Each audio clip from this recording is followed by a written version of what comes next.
श्री स्वामी समर्थ. नमस्कार स्वामी भक्तांनो. आपल्या सर्वांनाच असे वाटत असते की आपले घर हे इतरांपेक्षा सुंदर असावे आणि ज्यांचे घर नाही त्यांना स्वतःचे घर असावे असे प्रत्येकालाच वाटत असते. पण आपल्या काही आर्थिक समस्यामुळे आपल्याला आपल्या मनासारखे काही करता येत नाही. आपण यासाठी रात्रंदिवस खूप कष्ट करत असतो, तरीही आपली मेहनत कुठेतरी कमी पडत असते. आपल्या कुंडलीतील ग्रह आपली साथ देत नाहीत. मग आपल्याला काही सुचत नाही, कारण आपण जेव्हा खूप कष्ट करतो आणि आपल्याला काहीच यश मिळत नाही तेव्हा खूप खचून जातो. अशा वेळी खचून न जाता आपण स्वामींचा धावा केला पाहिजे, कारण स्वामीच आपल्याला या संकटातून काढू शकतात. पण त्यासाठी आपल्याला त्यांच्यावर पूर्ण विश्वास ठेवला पाहिजे. आपण जी काही सेवा करू ती मनाभावापासून केली तरच त्याचे योग्य फळ ते आपल्याला मिळते. तुमच्या अशा या परिस्थितीला तुमचे पूर्वजन्माचे कर्म कारणीभूत असतात. पण तुम्ही चिंता करू नका, कारण स्वामी हे भक्तवत्सल आहेत. त्यांना साथ घालणाऱ्या प्रत्येक भक्तासाठी ते धावून जातात. अशा त्यांच्या अनेक लाखो करोडो भक्तांचा अनुभव आहे. स्वामी आपल्या भक्तांना म्हणतात, भिवू नकोस, मी तुझ्या पाठीशी आहे. जो माझी अनन्य भावाने भक्ती करतो त्याच्या पाठीशी मी सदा उभा राहतो. स्वामी म्हणतात, आळशी माणसाचे तोंड पाहू नये, कष्ट करून खा, आम्ही तुमच्यासोबत आहोत. भिवू नकोस, तू पुढे चालत राहा, आम्ही तुझे संकट दूर करू. प्रत्यक्ष काळ तेथे आला तरी तुझ्यासाठी आम्ही त्यांचा प्रतिकार करू. आमच्या बोलण्यावर विश्वास ठेव. राहिलेला काळ आमच्या नामस्मरणात घालव. तुमच्या सर्व इच्छा मी पूर्ण करीन. आम्ही सर्वत्र आहोत, परंतु फक्त तुझ्यासाठी आम्ही या भूतलावर आलो आहोत. तेव्हा तू निश्चिंत राहा आणि आमचेच नामस्मरण करत राहा. तर मित्रांनो, आज आपण स्वामींचा असा मंत्र पाहणार आहोत. हा मंत्र तुमच्या स्वप्नाचे घर मिळवून देण्यास तुम्हाला मदत करेल. या मंत्र जपामुळे तुमच्या सर्व आर्थिक समस्या दूर होतील. स्वामी तुम्हाला कधी, कुठे आणि कशा पद्धतीने मदत करतील हे सांगता येत नाही. फक्त ओळखण्याचे सामर्थ्य आपल्यात हवे. मित्रांनो, स्वामींचे नामस्मरण करत राहा. स्वामी तुम्हाला कोणत्याच गोष्टींची कमी पडू देणार नाहीत. मग ते घराचे स्वप्न असो वा तुमच्या कोणत्याही इच्छा असो, ते स्वामी पूर्ण करतातच. फक्त त्यासाठी स्वामीवर विश्वास ठेवून स्वामींचे नामस्मरण करत राहा. तुमच्या जर स्वप्नांचे घर तुम्हाला हवे असेल तर हा मंत्र तुम्ही स्वामीवर विश्वास ठेवून फक्त एकदा तुमच्या घरात लावून ठेवा आणि मग बघा तुमच्या घरातील सर्व वातावरण कसे बदलून जाईल आणि तुम्हाला घरासाठी आर्थिक मदत स्वामी कोणत्या ना कोणत्या रूपानं येऊन तुम्हाला नक्की करतील. तर मित्रांनो, तो मंत्र काही असा आहे. ओम श्री अधिष्ठानाय स्वामी समर्थाय नमो नमः. ओम श्री अधिष्ठानाय स्वामी समर्थाय नमो नमः. ओम श्री अधिष्ठानाय स्वामी समर्थाय नमो नमः. ओम श्री अधिष्ठानाय स्वामी समर्थाय नमो नमः. ओम श्री अधिष्ठानाय स्वामी समर्थाय नमो नमः. ओम श्री अधिष्ठानाय स्वामी समर्थाय नमो नमः. ओम श्री अधिष्ठानाय स्वामी समर्थाय नमो नमः. ओम श्री अधिष्ठानाय स्वामी समर्थाय नमो नमः. ओम श्री अधिष्ठानाय स्वामी समर्थाय नमो नमः. ओम श्री अधिष्ठानाय स्वामी समर्थाय नमो नमः. ओम श्री अधिष्ठानाय स्वामी समर्थाय नमो नमः. ओम श्री अधिष्ठानाय स्वामी समर्थाय नमो नमः. ओम श्री अधिष्ठानाय स्वामी समर्थाय नमो नमः. ओम श्री अधिष्ठानाय स्वामी समर्थाय नमो नमः. ओम श्री अधिष्ठानाय स्वामी समर्थाय नमो श्री अधिष्ठानाय स्वामी समर्थाय नमो नमः। ओम श्री अधिष्ठानाय स्वामी समर्थाय नमो नमः। ओम श्री अधिष्ठानाय स्वामी समर्थाय नमो नमः। ओम श्री अधिष्ठानाय स्वामी समर्थाय नमो नमः। ओम श्री अधिष्ठानाय स्वामी समर्थाय नमो नमः। ओम श्री अधिष्ठानाय स्वामी समर्थाय नमो नमः। ओम श्री अधिष्ठानाय स्वामी समर्थाय नमो नमः। ओम श्री अधिष्ठानाय स्वामी समर्थाय नमो नमः। ओम श्री अधिष्ठानाय स्वामी समर्थाय नमो नमः। ओम श्री अधिष्ठानाय स्वामी समर्थाय नमो नमः। ओम श्री अधिष्ठानाय स्वामी समर्थाय नमो नमः।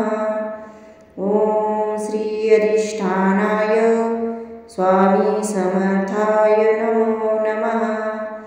ओम श्री अधिष्ठानाय स्वामी समर्थाय नमो नमः। ओम श्री अधिष्ठानाय स्वामी समर्थाय नमो नमः। ओम श्री अधिष्ठानाय स्वामी समर्थाय नमो नमः। ओम श्री अधिष्ठानाय स्वामी समर्थाय नमो नमः। ओम श्री अधिष्ठानाय स्वामी समर्थाय नमो नमः। ओम श्री अधिष्ठानाय स्वामी समर्थाय नमो नमः। ओम श्री अधिष्ठानाय स्वामी समर्थाय नमो नमः। ओम श्री अधिष्ठानाय स्वामी समर्थाय नमो नमः। ओम श्री अधिष्ठानाय स्वामी समर्थाय नमो नमः। ओम श्री अधिष्ठानाय स्वामी समर्थाय नमो नमः। ओम श्री अधिष्ठानाय स्वामी समर्थाय नमो नमः। ओम श्री अधिष्ठानाय स्वामी समर्थाय नमो नमः। ओम श्री अधिष्ठानाय स्वामी समर्थाय नमो नमः। ओम श्री अधिष्ठानाय स्वामी समर्थाय नमो नमः। ओम श्री अधिष्ठानाय स्वामी समर्थाय नमो नमः। ओम श्री अधिष्ठानाय स्वामी समर्थाय नमो नमः। ओम श्री अधिष्ठानाय स्वामी समर्थाय नमो नमः। ओम श्री अधिष्ठानाय स्वामी समर्थाय नमो नमः। ओम श्री अधिष्ठानाय स्वामी समर्थाय नमो नमः। ओम श्री अधिष्ठानाय स्वामी समर्थाय नमो नमः। ओम श्री अधिष्ठानाय स्वामी समर्थाय नमो नमः। ओम श्री अधिष्ठानाय स्वामी समर्थाय नमो नमः। ओम श्री अधिष्ठानाय स्वामी समर्थाय नमो नमः। ओम श्री अधिष्ठानाय स्वामी समर्थाय नमो नमः। ओम श्री अधिष्ठानाय स्वामी समर्थाय नमो नमः। ओम श्री अधिष्ठानाय स्वामी समर्थाय नमो नमः। ओम श्री अधिष्ठानाय स्वामी समर्थाय नमो नमः। ओम श्री अधिष्ठानाय स्वामी समर्थाय नमो नमः। ओम श्री अधिष्ठानाय स्वामी समर्थाय नमो नमः। ओम श्री अधिष्ठानाय स्वामी समर्थाय नमो नमः। ओम श्री अधिष्ठानाय स्वामी समर्थाय नमो नमः। ओम श्री अधिष्ठानाय स्वामी समर्थाय नमो नमः। ओम श्री अधिष्ठानाय स्वामी समर्थाय नमो नमः। ओम श्री अधिष्ठानाय स्वामी समर्थाय नमो नमः। ओम श्री अधिष्ठानाय स्वामी समर्थाय नमो नमः। ओम श्री अधिष्ठानाय स्वामी समर्थाय नमो नमः। ओम श्री अधिष्ठानाय स्वामी समर्थाय नमो नमः। ओम श्री अधिष्ठानाय स्वामी समर्थाय नमो नमः। ओम श्री अधिष्ठानाय स्वामी समर्थाय नमो नमः। ओम श्री अधिष्ठानाय स्वामी समर्थाय नमो नमः। ओम श्री अधिष्ठानाय स्वामी समर्थाय नमो नमः। ओम श्री अधिष्ठानाय स्वामी समर्थाय नमो नमः। ओम श्री अधिष्ठानाय स्वामी समर्थाय नमो नमः। ओम श्री अधिष्ठानाय स्वामी समर्थाय नमो नमः। ओम श्री अधिष्ठानाय स्वामी समर्थाय नमो नमः। ओम श्री अधिष्ठानाय स्वामी समर्थाय नमो नमः। ओम श्री अधिष्ठानाय स्वामी समर्थाय नमो नमः। ओम श्री अधिष्ठानाय स्वामी समर्थाय नमो नमः। ओम श्री अधिष्ठानाय स्वामी समर्थाय नमो नमः। ओम श्री अधिष्ठानाय स्वामी समर्थाय नमो नमः। ओम श्री अधिष्ठानाय स्वामी समर्थाय नमो नमः। ओम श्री अधिष्ठानाय स्वामी समर्थाय नमो नमः। ओम श्री अधिष्ठानाय स्वामी समर्थाय नमो नमः। ओम श्री अधिष्ठानाय स्वामी समर्थाय नमो नमः। ओम श्री अधिष्ठानाय स्वामी समर्थाय नमो नमः। ओम श्री अधिष्ठानाय स्वामी समर्थाय नमो नमः। ओम श्री अधिष्ठानाय स्वामी समर्थाय नमो नमः। ओम श्री अधिष्ठानाय स्वामी समर्थाय नमो नमः। ओम श्री अधिष्ठानाय स्वामी समर्थाय नमो नमः। ओम श्री अधिष्ठानाय स्वामी समर्थाय नमो नमः। ओम श्री अधिष्ठानाय स्वामी समर्थाय नमो नमः। ओम श्री अधिष्ठानाय स्वामी समर्थाय नमो नमः। ओम श्री अधिष्ठानाय स्वामी समर्थाय नमो नमः। ओम श्री अधिष्ठानाय स्वामी समर्थाय नमो नमः। ओम श्री अधिष्ठानाय स्वामी समर्थाय नमो नमः। ओम श्री अधिष्ठानाय स्वामी समर्थाय नमो नमः। ओम श्री अधिष्ठानाय स्वामी समर्थाय नमो नमः। ओम श्री अधिष्ठानाय स्वामी समर्थाय नमो नमः। ओम श्री अधिष्ठानाय स्वामी समर्थाय नमो नमः। ओम श्री अधिष्ठानाय स्वामी समर्थाय नमो नमः।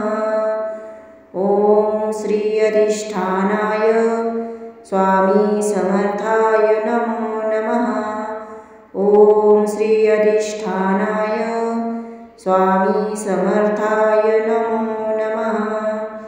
ओम श्री अधिष्ठानाय स्वामी समर्थाय नमो नमः। ओम श्री अधिष्ठानाय स्वामी समर्थाय नमो नमः। ओम श्री अधिष्ठानाय स्वामी समर्थाय नमो नमः।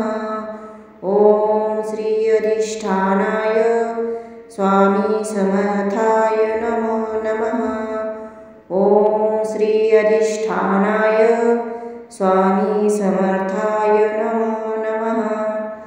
ओम श्री अधिष्ठानाय स्वामी समर्थाय नमो नमः। ओम श्री अधिष्ठानाय स्वामी समर्थाय नमो नमः।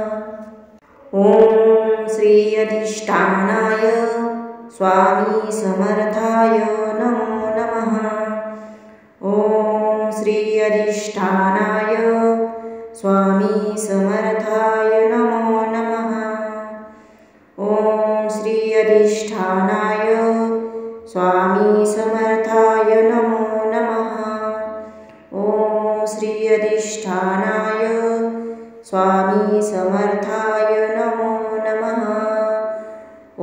ओम श्री अधिष्ठानाय स्वामी समर्थाय नमो नमः। ओम श्री अधिष्ठानाय स्वामी समर्थाय नमो नमः। ओम श्री अधिष्ठानाय स्वामी समर्थाय नमो नमः। ओम श्री अधिष्ठानाय स्वामी समर्थाय नमो नमः। ओम श्री अधिष्ठानाय स्वामी समर्थाय नमो नमः। ओम श्री अधिष्ठानाय स्वामी समर्थाय नमो नमः। ओम श्री अधिष्ठानाय स्वामी समर्थाय नमो नमः। ओम श्री अधिष्ठानाय स्वामी समर्थाय नमो नमः। ओम श्री अधिष्ठानाय स्वामी समर्थाय नमो नमः। ओम श्री अधिष्ठानाय स्वामी समर्थाय नमो नमः। ओम श्री अधिष्ठानाय स्वामी समर्थाय नमो नमः। ओम श्री अधिष्ठानाय स्वामी समर्थाय नमो नमः। ओम श्री अधिष्ठानाय स्वामी समर्थाय नमो नमः। ओम श्री अधिष्ठानाय स्वामी समर्थाय नमो नमः। ओम श्री अधिष्ठानाय स्वामी समर्थाय नमो नमः। ओम श्री अधिष्ठानाय स्वामी समर्थाय नमो नमः। ओम श्री अधिष्ठानाय स्वामी समर्थाय नमो नमः। ओम श्री अधिष्ठानाय स्वामी समर्थाय नमो नमः। ओम श्री अधिष्ठानाय स्वामी समर्थाय नमो नमः। ओम श्री अधिष्ठानाय स्वामी समर्थाय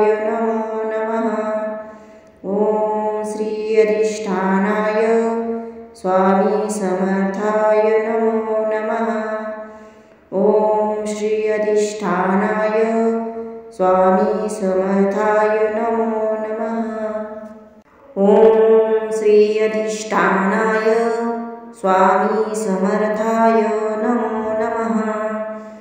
ओम श्री अधिष्ठानाय स्वामी समर्थाय नमो नमः। ओम श्री अधिष्ठानाय स्वामी समर्थाय नमो नमः। ओम श्री अधिष्ठानाय स्वामी समर्थाय नमो नमः। ओम श्री अधिष्ठानाय स्वामी समर्थाय नमो नमः। ओम श्री अधिष्ठानाय स्वामी समर्थाय नमो नमः। ओम श्री अधिष्ठानाय स्वामी समर्थाय नमो नमः। ओम श्री अधिष्ठानाय स्वामी समर्थाय नमो नमः।